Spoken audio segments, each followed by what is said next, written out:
Hello students, आप सभी को मेरा YouTube channel MTH study centre पर स्वागत है। आज हम लोग पढ़ने वाले हैं 10th क्लास का फिजिक्स इसका चैप्टर नंबर 1 चल रहा है।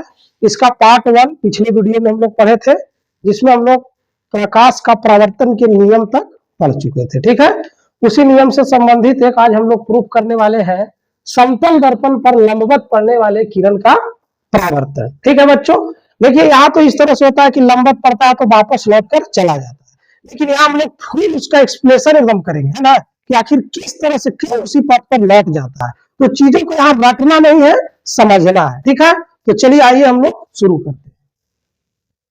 देखिए यहाँ पे हमने एक लिया है समतल दर्पण। ठीक है, और समतल दर्पण पर किरण कैसा रखना है, तो किरण रखना है लंबवत। लंबवत का मतलब क्या समझते हैं, जो दर्पण के साथ 90 डिग्री का कोण बनाकर आए। ठीक है ना बच्चों, जो दर्पण के साथ 90 डिग्री का कोण बना के आए वैसे किरण को कहते हैं लंबवत किरण। देखिए हमने यहाँ एक समतल दर्पण ले रखा है, चलिए इस पर एक हम लोग किरण लेते हैं। ठीक है, ये मान के चलिए क्या आया, किरण। ठीक है, ये आया आपका किरण। ठीक है ना, बिल्कुल लंबवत का मतलब क्या होता है, बिल्कुल सीधा होना चाहिए। ठीक है ना।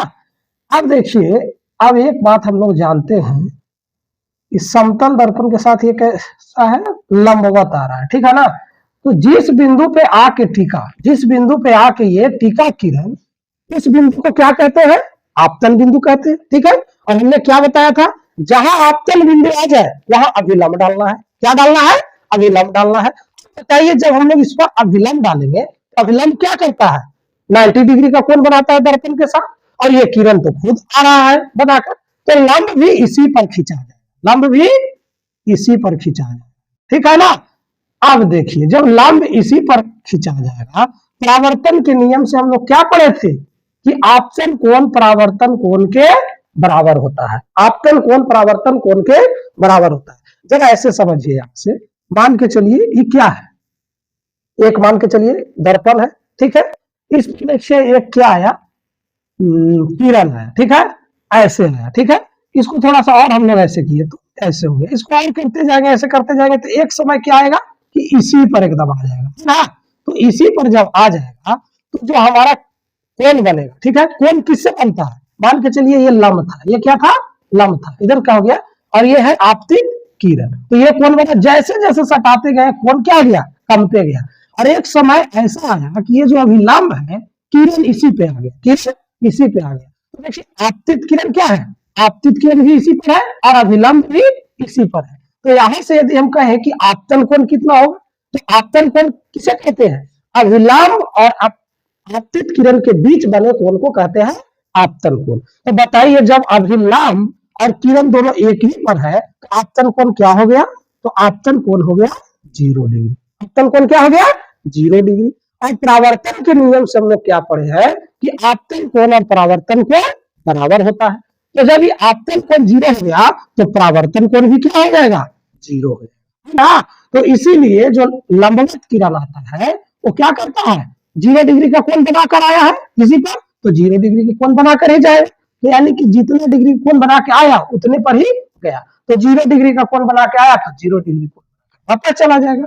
तो इसीलिए जो भी किरण लंबवत पड़ते हैं, जो भी किरण लंबवत पड़ता है वो क्या होता है, वापस उसी पथ पर लौट जाता है, वापस उसी पथ पर लौट जाता है ना। इसका काम हम लोग को आगे आने वाला है ना, जब हम लोग प्रतिबिंब का निर्माण सीखेंगे। तो समझ में आ गया इतना कि समतल दर्पण पर लंबवत पड़ने वाली किरण जो है वो परावर्तन के बाद सीधी उसी पथ पर वापस लौट जाता है। चलिए ठीक है, अब हम लोग बढ़ते हैं आगे। चलिए, तो हम लोग का अगला जो टॉपिक था वो क्या है, प्रतिबिंब है। प्रतिबिंब का मतलब होता है इमेज। प्रतिबिंब का मतलब क्या होता है, इमेज।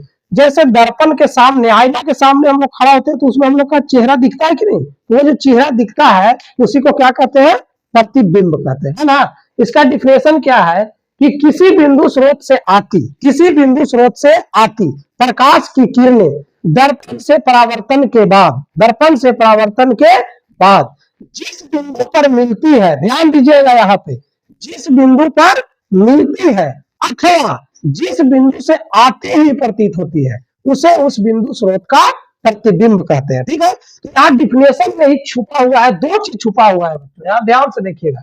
एक कह रहा है कि जिस बिंदु पर मिलती है, और दूसरा कह रहा है कि जिस बिंदु से आती हुई प्रतीत होती है। ठीक है, मतलब कहने का है कि एक जगह तो ऐसा होगा कि बिंदु स्रोत से चलेगा किरणें, जहां के एक्चुअली में मिलेगा, तो जहां एक्चुअली में मिलेगा वहां भी प्रतिबिंब बनेगा। और एक दूसरा स्थिति होगा जहां एक्चुअली में किरणें नहीं मिलेगा, लेकिन हम लोग देखेंगे कि सभी किरणें उसी बिंदु स्रोत से आ रही है, आता नहीं एक्चुअली में, लेकिन देखने में लगता है कि वहां से आ रहा है, तो वहां भी प्रतिबिंब का निर्माण होगा। तो इस तरह से प्रतिबिंब दो प्रकार का निर्माण होता है। आगे देखिए हमने लिख भी रखा कि प्रतिबिंब दो प्रकार के होते हैं, वास्तविक प्रतिबिंब और काल्पनिक प्रतिबिंब। प्रतिबिंब का डिफिनेशन यदि पूछेगा तो ये दोनों डिफिनेशन को मिलाकर बोलना है कि किसी बिंदु स्रोत से आती प्रकाश की किरणें, किसी बिंदु स्रोत से आती प्रकाश की किरणें दर्पण से परावर्तन के बाद जिस बिंदु पर मिलते हैं या जिस बिंदु से आती हुई प्रतीत होती है, उसे उस बिंदु स्रोत का प्रतिबिंब कहते हैं। ठीक है, तो प्रतिबिंब दो प्रकार के होते हैं, प्रतिबिंब दो, एक होता है वास्तविक प्रतिबिंब और एक होता है काल्पनिक प्रतिबिंब। काल्पनिक प्रतिबिंब को आभासी भी कहा जाता है, काल्पनिक को आभासी भी कह सकते हैं, यानी काल्पनिक प्रतिबिंब आभासी। इसका देखिए डिफिनेशन भी लिखा रखा है, वास्तविक प्रतिबिंब इसी से लिखा हुआ है। वास्तविक प्रतिबिंब किसी बिंदु स्रोत से आती प्रकाश की किरणें परावर्तन के बाद वास्तव में मिलेगी तो वास्तविक प्रतिबिंब बनेगा, और यदि वास्तव में नहीं मिलेगा, हम लोग कल्पना करेंगे कि वहां मिल सकता है, तो उसको क्या कहेंगे हम लोग, काल्पनिक प्रतिबिंब। तो दोनों का डिफिनेशन यहाँ लिख रखे हैं कि किसी बिंदु स्रोत से आती प्रकाश की किरणें परावर्तन के बाद जिस बिंदु से आती हुई प्रतीत होती है, उसे इस बिंदु स्रोत का प्रतिबिंब कहते हैं। एक चीज मैं बता देना चाहता हूं कि इसका हम लोग डायग्राम जब हम गोलीय दर्पण पढ़ेंगे ना, तो वहां बढ़िया से समझ में आएगा। ठीक है, अभी ये इतना समझ लीजिए कि प्रतिबिंब दो तरह का होता है, एक वास्तविक और एक काल्पनिक। जैसे गोलीय दर्पण हम लोग पढ़ेंगे, वहां हम लोग का प्रतिबिंब का निर्माण भी करना है किरण आरेख की मदद से, तो वहां अच्छी तरह से आपको समझ में आ जाएगा। चलिए तो अब हम लोग बढ़ते हैं अगला। चलिए, प्रतिबिंब हम लोग जान गए कि दो प्रकार का होता है।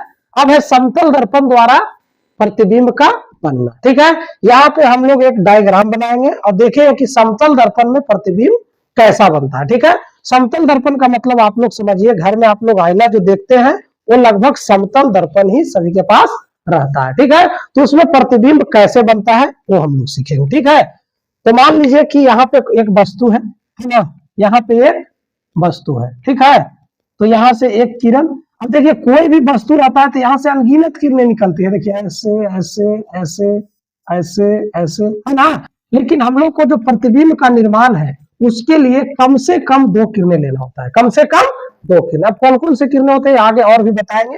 अभी हम लोग ये जानो कि जो भी किरणें होता है वो परावर्तन के नियम का पालन करता है, परावर्तन के नियम का पालन करता है। ठीक है, तो यहाँ पे एक वस्तु है, ये देखिए वस्तु से ये चला ऐसे किरण आ गया। ठीक है, अब आप लोग ये बताइए कि ये वाला किरण जो वस्तु से चलकर दर्पण के किसी बिंदु पे पड़ता है, इसको क्या कहते हैं, तो इसको कहते हैं आपतित किरण। ठीक है, अब आपतित किरण आया तो यहां से लौट कर जाएगा नहीं, तो जैसे ही आपतित किरण जिस बिंदु पे पड़ा उस बिंदु पे हम लोग को क्या कम करना है, विलंब। तो विलंब डाल लीजिए।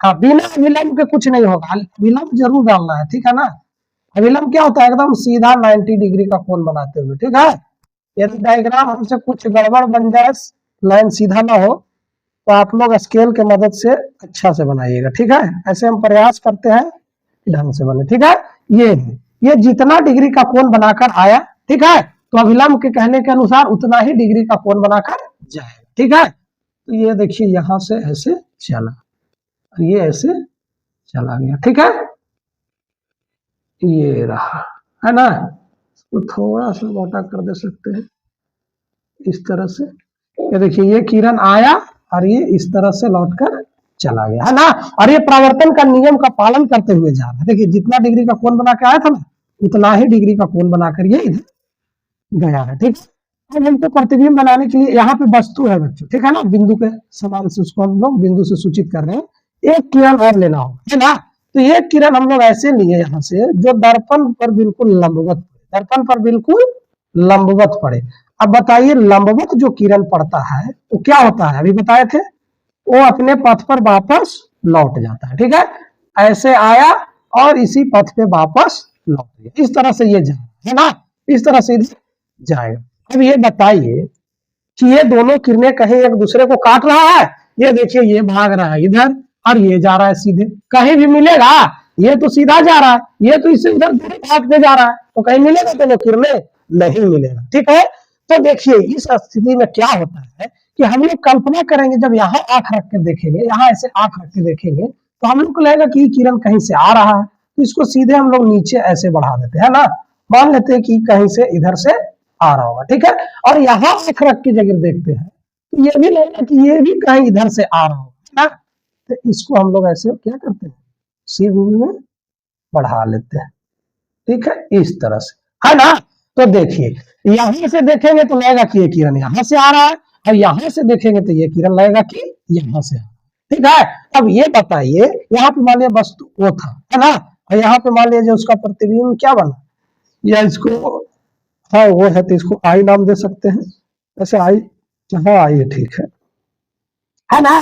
ये वस्तु ओ था और इसका प्रतिबिंब यहाँ क्या बना, आई बना। अभी बताइए ये दोनों किरणें वास्तविक में मिला? नहीं, वास्तविक में मिलता है देखिए ऐसे लौट के जा रहा है, ऐसे लौट के जा रहा है, लेकिन हम लोग ने कल्पना किया कि यदि ये किरणें को पीछे बढ़ाया जाए तो यहाँ पे दोनों मिल सकती है। तो यहाँ पे दूसरा तरह का प्रतिबिंब बना है, वो प्रतिबिंब क्या था, काल्पनिक। उसका डिफिनेशन क्या था कि दर्पण से परावर्तन के बाद किरणें जिस बिंदु से आती हुई प्रतीत होती है ना, देखिए आती हुई यहां से प्रतीत हो रहा है, तो ये जो है ये वस्तु का क्या हो गया, प्रतिबिंब हो गया। ये वास्तविक में नहीं मिल रहा है, इसलिए काल्पनिक प्रतिबिंब है। ठीक है, इतना समझ में आ गया। देखिए एक चीज परीक्षा में बहुत बार पूछता है कि समतल दर्पण में जो प्रतिबिंब बनता है उसकी क्या विशेषता है, तो हम लोग यहाँ से लिख सकते हैं। देखिए दर्पण ये है, ये इधर परावर्तक सतह, ये सामने है, इधर क्या है, पीछे। तो समतल दर्पण में जो प्रतिबिंब बनता है वो दर्पण के कहां बनता है, पीछे बनता है। देखिए हम लिख रखा है, कहां बनता है, पीछे। विशेष जो है, वस्तु का जितना बड़ा यहाँ आकार रहेगा प्रतिबिंब का आकार भी उतना ही बड़ा बनेगा। जैसे देखिए यहाँ बिंदु के आकार के लिए थे, तो यहाँ भी प्रतिबिंब बिंदु का आकार का बनेगा। ठीक है, इसके बाद क्या है, वस्तु की अपेक्षा सीधा, वस्तु की अपेक्षा सीधा होता है ना। जैसे वस्तु देखिए यहाँ वो है, ये तो बिंदु समान है, यहाँ भी बिंदु समान है। काल्पनिक प्रतिबिंब जब भी होता है तो सीधा होता है, तो जैसा ये है वैसा ही क्या है, ये भी है। इसको मान लीजिए कि ये सीधा है। उसके बाद क्या है, वस्तु की अपेक्षा सीधा। पार्श्विक उल्टा, हाँ ये बहुत कंफ्यूजन का सवाल है, पार्श्विक उल्टा क्या होता है। देखिए एक उल्टा का मतलब होता है कि शीशा के सामने ऐसे खड़ा हो, मेरा पैर हो जाता है ऊपर और सिर चल जाता है नीचे, उल्टा हो गया। लेकिन वो ऐसा नहीं होता है। समतल दर्पण में कभी देखिएगा ऐसे दाहिना हाथ उठा के ऐसे पाल झाड़िएगा तो लगेगा कि बायां उठा रहे हैं, अब बायां उठाएंगे तो क्या लगेगा कि दाहिना, तो उसको कहते हैं पार्श्विक रूप से उल्टा। जो बायां का दायां दिखाई दे और दायां का बायां दिखाई दे उसको क्या कहते हैं, पार्श्विक उल्टा। तो समतल दर्पण में जो प्रतिबिंब बनता है वो क्या होता है, पार्श्विक उल्टा होता है। वस्तु की अपेक्षा सीधा होता है लेकिन पार्श्विक उल्टा होता है। इसके अलावा देखिए दोनों किरणें वास्तव में तो नहीं मिला, ये हम लोग कल्पना किए हैं, तो प्रतिबिंब कैसा बनता है, काल्पनिक बनता है। उसके बाद है कि वस्तु दर्पण से जितना सामने रखिएगा, देखिए कि दर्पण का इधर सामने है, जितना हम लोग सामने रखे उतना ही क्या बना, पीछे बना। इसको आप लोग एकदम नाप कर बनाइएगा, हम तो अनुमान से बनाए फिर ही देखिए लगता है कि बराबर ही है लगभग। दर्पण से जितना दूर वस्तु रहेगा सामने उसका प्रतिबिंब उतना ही पीछे बनेगा।